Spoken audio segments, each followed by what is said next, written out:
േണ്ടതോ സനദോടുകൂടി അമ്പലക്കടവ് മൗലവി പറയുന്നത് കേൾക്കൂ. ഞാൻ പറയട്ടെ സഹോദരന്മാരെ, ആദരണീയനായ റസൂലുള്ളാഹിന്റെ മുടി ലോകത്തുണ്ട്. അതിന് ബറക്കത്തുണ്ട്, അതിന് പുണ്യമുണ്ട്, അതിന് മഹത്വമുണ്ട്. നമ്മുടെ ഇന്ത്യയിൽ വെല്ലൂരിലുണ്ട്, തമിഴ്നാട്ടിലൊരു മുടിയുണ്ട്, അതിന് സനത്തുണ്ട്, പരമ്പരയുണ്ട്. ആ മുടി എവിടെ നിന്ന് കിട്ടി? കശ്മീർ ഹസരത്ത് ബാൽ മസ്ജിദ് റസൂലുള്ളാഹിന്റെ മുടി സൂക്ഷിച്ചിട്ടുണ്ട്, അതിന് പരമ്പരയുണ്ട്, തങ്ങൾ വരെ എത്തിച്ചേർന്ന പരമ്പരയുണ്ട്. അബൂദാബിയിൽ ഹസ്റജി കുടുംബത്തിന്റെ കയ്യിൽ ആ മുടിയുണ്ട്. അബൂദാബിയിൽ ഹസ്റജി കുടുംബത്തിന്റെ കയ്യിൽ ആ മുടിയുണ്ട്. അതുപോലെ സുഡാനിൽ മുടിയുണ്ട്. ലോകത്ത് അറിയപ്പെട്ട സ്ഥലങ്ങളിൽ ഈ 14 നൂറ്റാണ്ടുകാലം കൃത്യമായ സനത് പരമ്പര സഹിതം കൈമാറിപ്പോന്ന് സൂക്ഷിച്ചു വരുന്ന, ഭദ്രമായി സൂക്ഷിച്ചു വരുന്ന ആ മുടിയുണ്ടെന്ന് മാത്രമല്ല, റബീഉൽ അവ്വലൊക്കെ ആ മുടി പുറത്തേക്കെടുത്ത് വെള്ളത്തിൽ മുക്കി ആ വെള്ളം തബറുക്കിന് വേണ്ടി ആളുകൾ വ്യാപക വാങ്ങിക്കൊണ്ടുപോകാൻ. ഇനിയും അമ്പലക്കടവ് മൗലവി സനതുള്ള മുടികൾ എണ്ണുന്നത് കാണൂ. സ്വഹീഹായ നിലയിൽ ലോകത്തെ പ്രശസ്തമായ പല കേന്ദ്രങ്ങളിലും ആ വിശുദ്ധ മുടികൾ സൂക്ഷിച്ചു വരുന്നുണ്ട് എന്നത് ചരിത്രപരമായ യാഥാർത്ഥ്യമാണ്. നമ്മുടെ ഇന്ത്യ മഹാരാജ്യത്തിൽ തന്നെ തമിഴ്നാട്ടിൽ വെല്ലൂരിൽ അള്ളാഹുവിന്റെ ഹബീബിന്റെ ആ വിശുദ്ധമായ ഒരു മുടി സൂക്ഷിച്ചിരിപ്പുണ്ട് എന്നത് ലോകത്തറിയപ്പെട്ട വാർത്തയാണ്.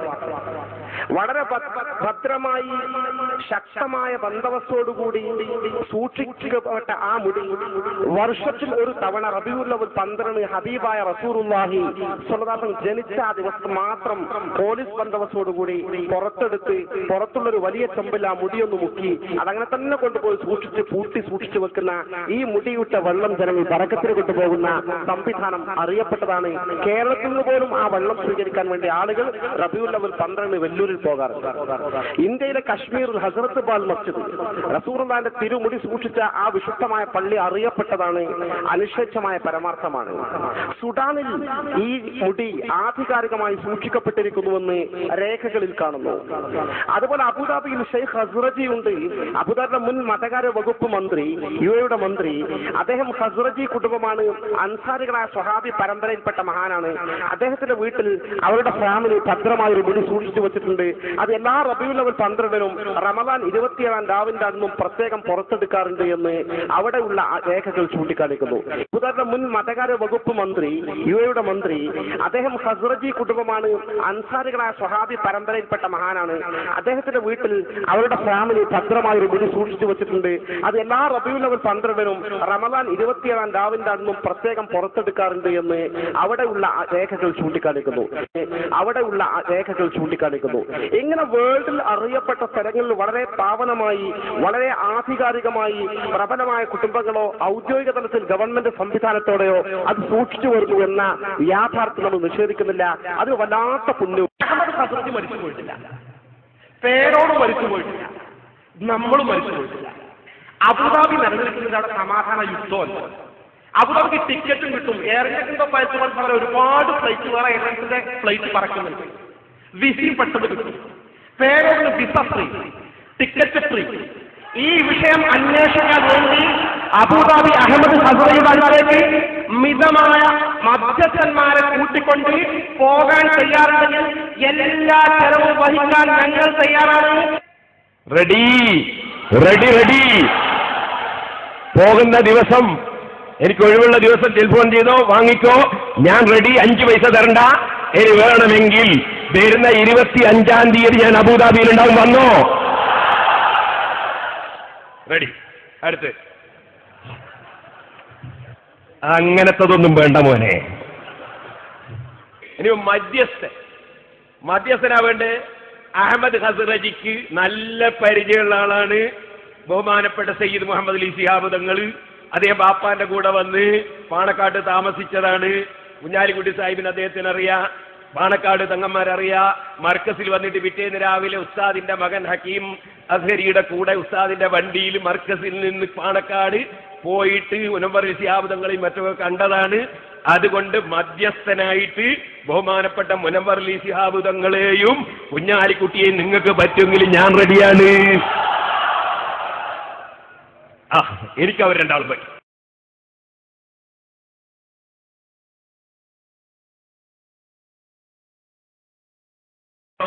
المسلمين أن أكدنا استعدادنا لاستقبال كل باحث أراد الاطلاع على تلك الوثائق أو رؤية خصائص النبوي الشعر النبوي الشريف عن كذب إلا أنه لم يأتنا أحد لهذا الغرض. وعندما سمعت بوجود المنكرين المخالفين للآثار النبوية الشريفة ولصحة نسبة الشعرة المباركة الموجودة عند فضيلة الشيخ أبي بكر أحمد في بلد تشرف بدور الإسلام في عهد سيدنا محمد صلى الله عليه وآله وصحبه وسلم، فاستفسرت عن هويتهم وانتسابهم، ثم راسلت زعيمهم عن طريق البريد الإلكتروني، أخبرته بأن مثل هذه الأمور والخلافات توجد الفتن بين المسلمين، ويجب علينا ونحن من بيوت علم عريقة أن نجلس ونتباحث في الأمر ونطلعه أو من يمثله على الأساليب والوسائل التي بحوزتنا ليتبين الحق بدل تشتيت الصفوف. മറ്റൊരു കാര്യവും കൂടി നിങ്ങൾ ഗൗരവപൂർവ്വം കേൾക്കണം. ഞാൻ പലവട്ടം പറഞ്ഞിട്ടുണ്ടായിരുന്നു, ഈ തിരുശേഷിപ്പുകളെ സംബന്ധിച്ച് ആർക്കെങ്കിലും വല്ല സംശയമുണ്ട് എങ്കിൽ അവരെ സ്വീകരിക്കാൻ ഞാൻ തയ്യാറാണ്. അവർക്ക് വേണ്ടതായ എല്ലാ രേഖകളും നൽകാൻ ഞാൻ തയ്യാറാണ് എന്ന് പലവട്ടം പറഞ്ഞിരുന്നു. പക്ഷേ എന്റെ ആ അഭ്യർത്ഥന മാനിക്കാനോ അത് ചെവിക്കൊള്ളാനോ ആരും തയ്യാറായില്ല. മാത്രമല്ല, നിങ്ങൾക്കറിയാമോ, റസൂലുള്ളാഹി സ്വല്ലല്ലാഹു അലൈഹി വസല്ലം തങ്ങളുടെ കാലഘട്ടത്തിൽ തന്നെ ദീനുൽ ഇസ്ലാം വന്ന പുണ്യഭൂമിയാണല്ലോ നിങ്ങളുടെ കേരളം. ഈ കേരളത്തെ സംബന്ധിച്ച് എന്നെ വല്ലാതെ അത്ഭുതപ്പെടുത്തിയ ഒരു വസ്തുത, ഫളീലത്തു ശൈഖ് അബൂബക്കർ ബഹുമാനപ്പെട്ട കാന്തപുരം ഉസ്താദിന് ഞാൻ ആ പുണ്യ തിരുദേശങ്ങളിൽ നിന്ന് ഒരു കേന്ദ്രം കൊടുത്തപ്പോൾ ഈ നാട്ടിൽ അള്ളാഹുവിന്റെ റസൂലിന്റെ കാലത്ത് ദീനുൽ ഇസ്ലാം എത്തിയ ഈ നാട്ടിൽ ആ തിരുശേഷിപ്പിനെ എതിർക്കാൻ, കാന്തപുരത്തെ ചീത്ത പറയാൻ കുറെ ആളുകളുണ്ട് എന്നുള്ള വിവരം ഞാൻ അറിഞ്ഞപ്പോൾ ഇവരാരാണ്, ഏത് പാർട്ടിക്കാരാണ്, ഇവരേത് വിഭാഗമാണ് എന്ന് ഞാൻ അന്വേഷണം നടത്തി. ആ അന്വേഷണത്തിൽ അവരുടെ നേതാവാരാണ് എന്ന് എനിക്ക് ബോധ്യപ്പെട്ടപ്പോൾ ഇമെയിൽ മുഖേന ഞാൻ അവരോട് ബന്ധപ്പെട്ടു. ഞാൻ ആ നേതാവിനോട് പറഞ്ഞു, നിങ്ങളുടെ അനുയായികളെ ഫിത്നയുണ്ടാക്കുന്നത് എന്ന് നിങ്ങൾ തടഞ്ഞു നിർത്തണം.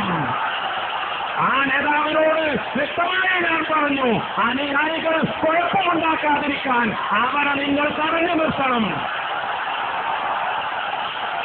ഇവരുടെ നേതാവിനോട് ഞാൻ അങ്ങനെയൊക്കെ പറഞ്ഞിട്ടും പക്ഷേ അദ്ദേഹം അതിന് ഒരക്ഷരം മറുപടി പോലും പറഞ്ഞിട്ടില്ല എന്ന കാര്യം ഞാൻ ഉറക്കാൻ ആഗ്രഹിച്ചു. وطلبت منه أن يكفى أتباعه عن إثارة الفتنة وتحقير الآثار النبوية الشريفة، إلا أنه لم يرد علي حتى هذه اللحظة لا إيجابا ولا سلبا، بل استمر أتباعه بالمهاترات وإحداث البسملة كما سمعت. ومن بعد النصح لجمع كلمة المسلمين وخدمة الآثار النبوية الشريفة، فإنني أؤكد اليوم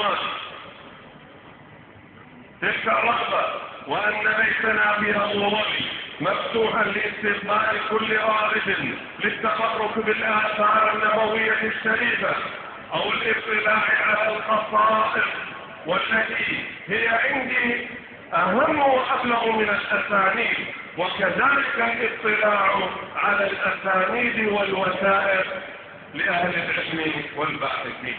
തിരുശേഷിപ്പുകളെ നിന്ദിച്ചുകൊണ്ട് നിങ്ങളുടെ അനുയായികൾ അപകടത്തിൽ തന്നെ ചാടാതിരിക്കാൻ, മുസ്ലിമീങ്ങളുടെ ഐക്യം നിങ്ങളുടെ അനുയായികൾ മുഖേന തകർക്കപ്പെടാതിരിക്കാൻ വേണ്ടി ഞാൻ ആ നേതാവിനോട് പറഞ്ഞു, അനുയായികളെ കടിഞ്ഞാനിടുക, നിങ്ങൾ ഒരു ചർച്ചയ്ക്ക് തയ്യാറാണെങ്കിൽ എന്റെ വീട്ടിൽ വരിക എന്ന് ഞാൻ അവരോട് പറഞ്ഞു.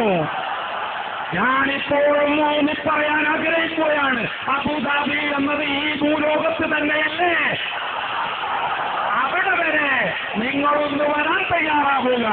ഞാൻ ഇതിന് വേണ്ട മുഴുവൻ രേഖകളും ഞാൻ നിങ്ങൾക്ക് കാണിച്ചു തരുന്നതാണ് വളരെ വ്യക്തമായി. ഇത് സംബന്ധമായ മുഴുവൻ തർക്കങ്ങളും തീർക്കാൻ നിങ്ങൾ ആരെങ്കിലും മനസ്സാക്ഷിയുള്ളവരുണ്ടെങ്കിൽ വരണം എന്ന് ഞാൻ പറഞ്ഞു. പക്ഷേ ആ നേതാവോ അദ്ദേഹത്തിന്റെ പ്രതിനിധികളോ എന്നൊരു മറുപടി പറയാൻ തയ്യാറായില്ല.